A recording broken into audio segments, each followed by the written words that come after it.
First at 9, a warning tonight from a bride in Talladega County who says she paid a wedding planner $3,000 to rent a venue that it turns out the wedding planner didn't own. In this On Your Side investigation, Jonathan Hardison explains she has a warning if you're in the middle of planning your own ceremony this spring. Like most brides, Michaela Carter had a vision for her wedding and had already picked her flowers, photographer, dress. All she needed was a venue, and she thought she'd found the perfect spot. So I went out there and I looked around. You know, I liked what I seen because it had the whole lake view and the outside. Everything was nice. So I was like, yeah, we want to go with it. And we went to the back, we did the contract, and we went over the contract. I signed, she signed, I made my deposit. Michaela and her fiance say they paid about $3,000 to book the venue through a local wedding planner. Keep in mind that around this time, me and my fiance, we were both working 2 jobs to pay this lady.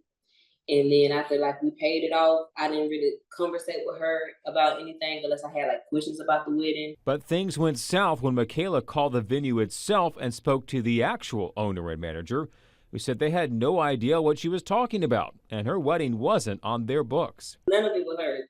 And that's another thing. She would tell people, I'm the manager, I own this is mine. It's a lie.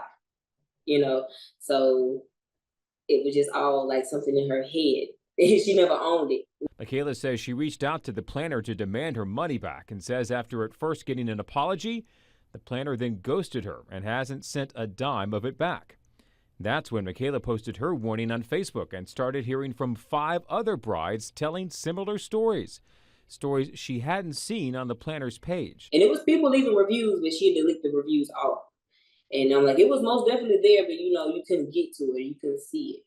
I went on Facebook and I had, stated, this is what happened to me, and I'm just bringing awareness to every bride that's out there.